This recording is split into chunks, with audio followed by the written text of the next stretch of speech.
The consultation served as the provisional government of Mexican Texas from November 1835 through March 1836 during the Texas Revolution. Tensions rose in Texas during early 1835 as throughout Mexico Federalists began to oppose the increasingly centralist policies of the government. In the summer, Texans elected delegates to a political convention to be held in Gonzales in mid-October. Weeks before the convention began, settlers took up arms against Mexican soldiers at the Battle of Gonzales. The convention was postponed until November 1st after many of the delegates joined the newly organized volunteer Texan army to initiate a siege of the Mexican garrison at San Antonio de Vera. On November 3, a quorum was reached in San Antonio. Within days, the delegates passed a resolution to define why Texans were fighting. They expressed allegiance to the deposed Constitution of 1824 and maintained the right to form an independent government while this document was not in effect. Henry Smith was elected governor of the new provisional government and the remaining delegates formed a general council. In the next weeks,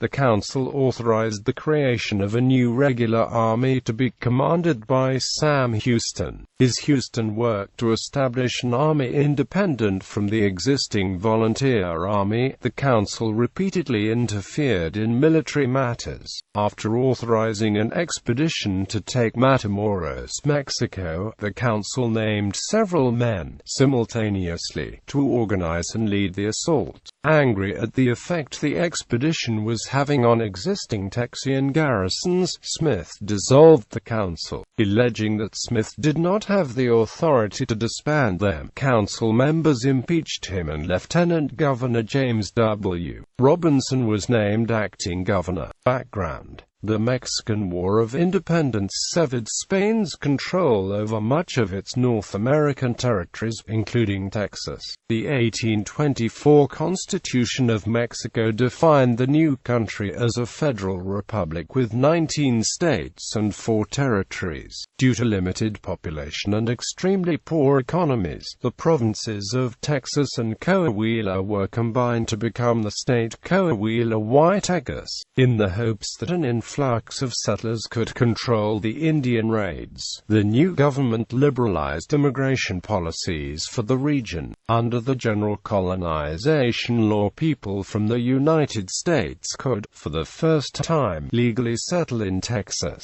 Large tracts of land were granted to empresarios, who were responsible for recruiting settlers and establishing communities in Texas. With one exception, the new colonies were settled by foreigners. Tejanos, Texas residents of Mexican descent, were soon vastly outnumbered by Anglos. By 1834, an estimated 30,000 Anglos lived in Coahuila-Texas, compared to only 7,800 Tejanos. By 1833, Texas was divided into 3 political divisions: the Department of Mid-October.Weeks, the Department of Nacogdoches, and the Department of the Brazos. By late 1834, the Mexican government began transitioning from a federalist model to centralism. Santa Anna overturned the 1824 Constitution, dismissed the state legislatures, and ordered all militias disbanded. Federalists throughout Mexico were appalled. The governor of Coahuila-Texas, Agustin Vizca, refused to dissolve the legislature, instead ordering that the session reconvene in Mid-October. Further from the influence of the Mexican army, Vizca was arrested before he reached Texas. Citizens in the states of Oaxaca and Zacatecas took up arms. Public opinion in Texas was divided. In June, one group staged a minor revolt against customs duties in Anahuac. Resolutions by the city councils in Mina, Gonzales, Gilead, and Columbia denounced their actions. Civic leaders in Mina were so disgusted they called for public meetings to determine whether settlers supported independence, a return to federalism, or the status quo. Although some leaders worried that Mexican officials would see this type of gathering as a step toward revolution, the ayuntamientos of both Columbia and San Felipe quickly endorsed the suggestion. They hoped that a political convention would make it quite clear that the majority of Texans did not support the radicals. After the leaders of Columbia argued forcefully for the convention, the political chief of the Department of the Brazos called for a meeting of representatives of municipalities in that department on August 1. Only 4 of the 7 appointed delegates appeared. Discovering there was no official agenda, the 4 men returned home without actually doing anything. As a response to the Anahuac disturbances, the commander of the Mexican army in Texas, Domingo de Ugarchia, requested reinforcements to help capture the dissidents. Small groups of soldiers began arriving in early August. In response, local municipalities formed committees of correspondence and safety and unofficial militias. On August 9, citizens at a public meeting in Brazoria again broached the idea of a larger political convention. Other communities debated whether to participate in such a convention, and whether its goals should be simply an exchange of opinions or to create an interim government. The proposed political gathering, which became known as the Consultation, was endorsed by Stephen F. Austin, the first empresario in Texas, on September 8, which solidified support throughout the Anglo colonies. Austin became the de facto leader of the consultation, making plans for the gathering, which would convene on October 15. He requested that each community send 1 delegate early, to form a permanent council to start gathering opinions. In the interim, hostilities between Mexican soldiers and Texas colonists increased, and in early October a group of Texans attacked a Mexican army contingent which had been sent to retrieve a cannon that had previously been loaned to Gonzales. This small skirmish marked the official start of the Texas Revolution. Gonzales became a rallying point for Texas settlers who opposed the centralist policies, and men flocked to the town. On October 11, the men formed themselves into a volunteer Texian army and elected Austin as the commander. Many of the consultation delegates had also gathered in Gonzales, and rather than wait for the session to begin, they joined the army on a march against the Mexican garrison at Mid-October.Weeks. By October 16, only 31 delegates had arrived in San Felipe, short of a quorum. Most expected the siege of Mid-October.Weeks to be over very quickly, so the consultation was postponed until November 1. In the interim, this group of delegates granted power to the Permanent Council, which in practice included representation from only 7 districts. The Permanent Council made weak attempts to govern the area, but primarily carried out Austin's orders. In its most controversial move, the council closed all land offices in the region on October 27, to prevent speculators from seizing land during the unrest. The siege of Mid-October.Weeks began in late October. Newly arrived immigrant Sam Houston traveled to Mid-October.Weeks to exhort the delegates to leave the siege and come to the consultation. In a compromise, the officers voted to allow delegates who were members of the rank-and-file or were line officers to leave the siege, while those who were staff officers would remain to oversee military operations. William B. Travis, William Wharton, and Stephen F. Austin remained behind, while 20 delegates, including James Bowie, accompanied Houston to San Felipe. Delegates. Each municipality in Texas was encouraged to send 5 delegates to the convention. Some municipalities, including Nacogdoches, elected 7. A total of 98 delegates were elected. These men were established citizens, with an average length of residence of 7 years, with an average age of 38. Approximately one-third of the delegates were staunch supporters of the Constitution of 1824, another third strongly advocated independence, and the remainder were unaligned.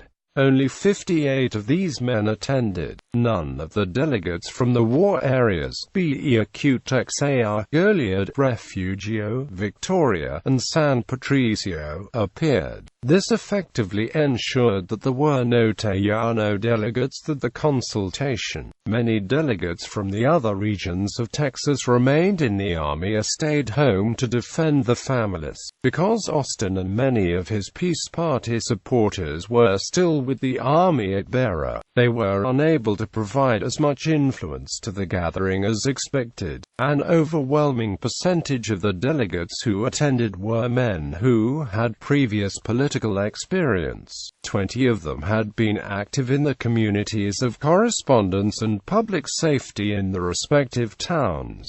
Formation of government. A quorum finally formed on November 3, and delegates continued to arrive over the next few days. Although Austin had endorsed Lorenzo de Zavala to preside over the gathering, delegates elected Branch Tanner Archer of Brazoria. In a speech after his appointment, Archer urged his comrades to divest yourselves of all party feelings, to discard every selfish motive, and look alone to the true interest of your country. Before the group could move towards official business, Houston rose to make a speech. He gave thanks to many for actions taken over the recent months. His eloquence was unimportant and unnecessary, except as a means for him to become better known to the other delegates. For the remainder of the day, the delegates drafted rules of order, similar to those used in the legislative bodies of the United States and Europe. The rules emphasized courtesy. In an unusual move, the rules prohibited delegates from abstaining from voting. As president, Archer was forbidden from voting except to break a tie. The consultation's main purpose was to decide the overall goals of the revolution. Members of the war party advocated for complete independence from Mexico, while Peace Party representatives wished for Texas to remain part of Mexico, but only under the 1824 Constitution of Mexico. Although Austin was unable to attend, he did send a letter to the consultation, asking them to follow the Constitution of 1824 and to make it clear to Mexico that the hostilities were not an attempt for independence but instead a determination to fight for the rights as Mexican citizens. On November 4, John Wharton was named chair of a committee to determine the purpose of the war. After 3 full days of deliberation failed to produce a resolution, delegates began a full debate on the floor. The turning point of the discussion came when Houston, who many believed to be a staunch member of the war party, asked the fellow delegates to refrain from declaring independence. Such a declaration would likely cause many of the people who supported the Constitution of 1824 in other parts of Mexico to refrain from supporting the Texans. The Consultation Compromise. On November 7, they released a resolution declaring that the people of Texas, availing themselves of their natural rights, solemnly declare that they have taken up arms in defense of the rights and liberties which were threatened by the encroachments of military despots and in defense of the republican principles of the Federal Constitution of Mexico of 1824. The resolution further specified that Texas reserved the right to create an independent government as long as Mexico was not governed by the document. The members hoped that this wording would allow them to gain support from both federalists within Mexico and from the United States. The resolution passed 33 to 14. in what historian William C. Davis dubbed the three shortest yet perhaps most significant resolutions in the document. The delegates agreed that Texas would pay for the army, would repay any goods purchased by its agents, and would give volunteers public lands. These were powers reserved for states, and under the Constitution of 1824 Texas was not a stand-alone state. With these words, delegates violated the very Constitution they had sworn to uphold. Davis asserts that this provision signified that the delegates fully intended for Texas to become an independent nation. Eventually, 57 delegates signed the resolution. Desaval translated it into Spanish, and copies in both languages were ordered to be printed and distributed to residents. A committee was immediately established to design a provisional government, with Henry Smith as chair. The committee's first proposal was a near-verbatim copy of the preamble to the United States Constitution and included a statement that Texas was now a sovereign state. Delegates voted against this draft and insisted that the committee membership be changed. All committee members who supported independence were removed from the positions, and the new committee began deliberations anew. On November 13, this group produced a document that won approval. The new government would consist of a chief executive and a general counsel who would share powers, under the assumption that these two branches would have full cooperation. There was no system of checks and balances. Believing there was no time to wait for general elections, the consultation determined that the governor and lieutenant governor would be chosen by the delegates themselves, a practice somewhat common among states in the United States. Although Austin was nominated, he lost to Smith 31-22. James Robinson was elected lieutenant governor. As lieutenant governor, Robinson would preside over the general council, which would consist of one representative from each municipality. 3 delegates, Austin, Archer, and Wharton, were appointed as agents to the United States to try to raise money and volunteers. Austin immediately resigned his post as commander of the volunteers. The troops elected Edward Burleson as the new leader. Houston was appointed to the Select Committee on Indian Affairs, as he had spent much of his career dealing with Indian nations. The Texans needed the support of the Indians to win the fight against Mexico. The consultation officially adjourned on November 15, leaving the new provisional government in charge. General Counsel. The soldiers currently fighting near Be'equtex were volunteers, who joined the army to accomplish a specific task and staunchly maintained the right to elect their own leaders. On November 13, the Council officially established a regular army. Houston was appointed to command this new provisional army of Texas, subject to the orders of the governor. Houston was instructed to raise an army from scratch, because the volunteers had organized before the consultation convened. They could not be forced to accept Houston as the commander. The new army should consist of 2,500 men, who would enlist for 2-year terms in exchange for land grants. After consulting with some of the officers currently at the siege of Be'equtex, notably Travis and James W. Fannin, the council chose to expand the army. On December 5, they created a corps of permanent volunteers, which would have a shorter enlistment period and more autonomy. This move hindered Houston's efforts to fill his regular army. Most citizens preferred to join the permanent volunteers. On December 11, the Mexican troops in Be'equtex surrendered and agreed to march south of the Rio Grande. With the departure, there was no longer an organized garrison of Mexican troops in Texas, and many of the Texans believed that the war was over. Burleson resigned his leadership of the army on December 15 and returned to his home.